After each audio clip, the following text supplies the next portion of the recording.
সাল, এর মানে 135 বছর পার হয়েছে। শ্রমিকদের অধিকার নিয়ে সারা দুনিয়ায় এই দিবসটি পালিত হয়। এই দিবস আসলে আমরা সোচ্চার হই, নানা শ্রেণীর শ্রমিকরা তাদের অধিকারের জন্য, দাবি আদায়ের জন্য রাজপথে নামেন। কোথাও কোথাও কিছু দাবি আদায় হয়। আবার আমরা যদি নির্যাতিত সাংবাদিকদের তালিকা দেখি, বঞ্চিত শ্রমিকদের সংখ্যা যদি আমরা হিসাব করি, তাহলে তার সংখ্যাও কম নয়। আজকে আমরা যদি বাংলাদেশের বর্তমান অবস্থার দিকে তাকাই, তাহলে আমরা শ্রমিকদের অধিকারের কথা বলি। আমরা যদি একটু প্রান্তিক শ্রমিকদের দিকে তাকাই, দেখবেন যে চা শ্রমিকদের যদি হিসাবটা আমরা নিতে যাই, সেখানে তাদের মজুরি কত, দৈনিক তারা কত মজুরি পান, যেটি আমাদের মানে বলতেও লজ্জা লাগে। একজন মানুষ সারাদিন কাজ করার পরে 150 টাকা তার মজুরি, একজন চা শ্রমিকের। তারা দীর্ঘদিন থেকে আন্দোলন করে আসছে যে তাদের মজুরি বৃদ্ধির জন্য, তাদের একটা মানবিক মর্যাদার জন্য। আজকে যদি আমরা গার্মেন্টস শ্রমিকদের দিকে তাকাই, তাহলে তাদের অবস্থাটা দেখেন যে সকাল 7টার সময় তারা অফিসে যায়, রাত্রি 10টার সময় তারা বাসায় ফেরে। তো শ্রমিকদের কর্মঘণ্টা নির্ধারণের জন্য 1886 সালে যে আন্দোলন হয়েছিল, তো শ্রমিকদের শাহাদাতের মধ্য দিয়ে সেই দাবি আদায় হয়েছিল আংশিক, পুরোপুরি দাবি পৃথিবীতে আদায় হয়নি এখনো। তো আজকে আমরা সেই দিবসটি পালন করছি।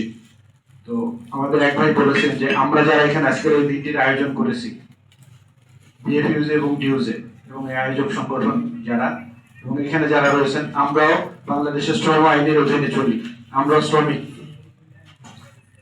আমাদের অধিকারের কথা কেউ বলে না, এমনকি আমরাও বলি না আমাদের অধিকারের কথা। কথাগুলো বিচ্ছিন্ন ভাবে এসছে। যে আজকে আমাদের সংবাদপত্র শিল্পের কথা যদি হিসাব করি, সেখানে সরকার কর্তৃক একটি ওয়েস বোর্ড গঠন করা হয়েছিল, ওয়েস বোর্ড নির্ধারণ করে দেওয়া হয়েছিল সেই ওয়েস বোর্ড বাস্তবায়নের জন্য। কিন্তু সেই ওয়েস বোর্ড বাস্তবায়নের জন্য কার্যকর যে পদক্ষেপ গ্রহণ করা দরকার, সেই পদক্ষেপটি বিগত সরকার গ্রহণ করেনি। যার কারণে আমরা দেখি যে নবম ওয়েস বোর্ড ঘোষণা করা হয়েছিল, 1-2টি গণমাধ্যম ছাড়া আর কোন গণমাধ্যমে সেই ওয়েস বোর্ড বাস্তবায়ন হয়নি। কেন হয়নি এটা আমরা অনেকেই জানি, যে গণমাধ্যমের মালিক যারা, তাদের সাথে বিগত সরকার একটি যোগ সাজসে তারা এই ওয়েস বোর্ডটি বাস্তবায়ন করেনি। সরকার আমাদেরকে সান্ত্বনা দেওয়ার জন্য ওয়েস বোর্ড গঠন করেছে, ঘোষণা করেছে, কিন্তু সেটা বাস্তবায়নের দায়িত্ব তো সরকারের। সরকার যদি ওয়েস বোর্ড বাস্তবায়নের জন্য কার্যকর পদক্ষেপ গ্রহণ না করে, তাহলে কোনোদিনই মালিক তাদের সাংবাদিকদের, শ্রমিকদের ন্যায্য অধিকার দেবে না। কারণ এদেশের মালিকদের মানে নেচার হচ্ছে যে তারা যত পারে শ্রমিকদেরকে শোষণ করে। এটা সারা দুনিয়াতেই আছে, তো বাংলাদেশে তার পরিমাণটা আরো বেশি। সুতরাং আমি বলবো যে বিগত দিনে আমরা আমাদের সাংবাদিকদের অধিকারের জন্য কথা বলেছি, আন্দোলন করেছি, কিন্তু আমরা অধিকার আদায় করতে পারিনি। তো অনেকে বলেছেন যে 24 জুলাই বিপ্লবের পরে 18 মাস একটি অন্তর্বর্তীকালীন সরকার ছিল, তাদের সময় আমরা অধিকার না পেলেও আমরা কথা বলার একটা সুযোগ পেয়েছিলাম।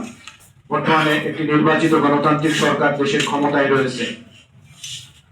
সরকারের কাছে আবেদন করব যে বাংলাদেশের যত ধরনের শ্রমিক আছে, গার্মেন্টস শ্রমিক, চা শ্রমিক, রিক্সা শ্রমিক, একই সাথে আমরা যারা সংবাদ কর্মী আছি, গণমাধ্যম কর্মী, তাদের অধিকারের জন্য সরকার যথাযথ পদক্ষেপ গ্রহণ করবে। যে ওয়েস বোর্ডের কথা হচ্ছে, যে 10ম ওয়েস বোর্ড গঠন এবং সেটা বাস্তবায়নের জন্য সরকার পদক্ষেপ গ্রহণ করবে। আমরা ইতিমধ্যেই মন্ত্রীদের কাছ থেকে আমরা বক্তব্য শুনেছি। তো আমরা এই বক্তব্য শুধু খাতা কলমে এবং এই বক্তব্যের মধ্যে সীমাবদ্ধ দেখতে চাই না। আমরা দেখতে চাই যে প্রত্যেকটা গণমাধ্যমে ওয়েস্ট বোর্ড বাস্তবায়ন হবে। যে গণমাধ্যমে ওয়েস্ট বোর্ড থাকবে না সেই গণমাধ্যম চালানোর দরকার নাই। আমরা একটা দাবি তুলেছিলাম যে no waste board no media. আমরা সেই দাবির উপরে এখনো আছি। আমরা সরকারকে বলতে চাই আজকের এই দিনে যে আমাদের অধিকার প্রতিষ্ঠার জন্য, সংবাদ কর্মীদের অধিকার প্রতিষ্ঠার জন্য যে ওয়েস্ট বোর্ড, দশম ওয়েস্ট বোর্ড গঠন এবং সেটা কার্যকর করবার জন্য অবিলম্বে প্রয়োজনীয় পদক্ষেপ গ্রহণ করবেন সরকার। সেটি যদি না করেন তাহলে দেশের এই যে আমরা বলি যে নানা ধরনের অপসাংবাদিকতা, সাংবাদিকদের দোষ দেওয়া হয়। হ্যাঁ, সাংবাদিকরা নানা অপরাধের সাথে জড়িয়ে পড়ে একটা শ্রেণীর সাংবাদিক, এটা সত্য। কারণও তো আছে, কারণ আছে না যে তাদের পেট আছে, তাদের সংসার আছে, তাদের সন্তান আছে, তাদের বাসা ভাড়া দিতে হয়, তাদের সন্তানরা স্কুলে যায়, তাদের বাচ্চাদের জন্য দুধ কিনতে হয়, তাদের বাচ্চাদের জন্য বাজার করতে হয়, স্কুলের ইউনিফর্ম কিনতে হয়, স্কুলের বেতন দিতে হয়। তারা সংসার কিভাবে চালায়? গণমাধ্যম কর্মীদের কতটুকু বেতন দেয় সেটি দেখবার দায়িত্ব তো সরকারের। সেই দায়িত্ব কি সরকার পালন করেছে? অতীতে করেনি। সুতরাং সরকার যদি গণমাধ্যমের পারমিশন দেবেন, গণমাধ্যমের রেজিস্ট্রেশন দেবেন, আমাদের আপত্তি নাই। আমরা চাই যে যত গণমাধ্যম আছে সেগুলোকে জবাবদিহির আওতায় আনুন। সেই গণমাধ্যমগুলোকে তাদের সাংবাদিকদের অধিকার সঠিকভাবে দিচ্ছে কিনা সেটি আপনারা নজরদারি করুন। আর যদি যেই গণমাধ্যম সাংবাদিকদের অধিকার দেবে না সেই গণমাধ্যমকে আপনাদের রাষ্ট্রীয় দায়িত্বে সেটিকে আপনারা বন্ধ করুন। প্রিয় ভাইয়েরা, আমি বলতে চাই যে আজকের সেই দাবিতে আমাদের সোচ্চার হতে হবে। আমরা যেমন সারা দুনিয়ার শ্রমিকদের অধিকারের জন্য কথা বলি, আমাদের অধিকারের জন্য কথা বলতে হবে। আজকে যখন আমাদের অধিকার নিয়ে আমরা দাঁড়াই, আমাদের এই গণমাধ্যম কর্মীরা যখন দেখা যায় যে তারা আমাদের সাথে অনেক একটা বড় অংশ থাকেন না।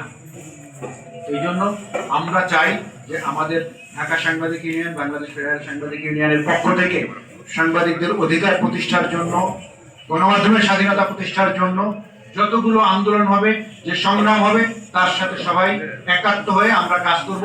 সেই প্রত্যাশা রেখে, সেই আহ্বান রেখে আমি আমার সংক্ষিপ্ত বক্তব্য শেষ করছি। সবাইকে আবারও ধন্যবাদ। আসসালামু আলাইকুম।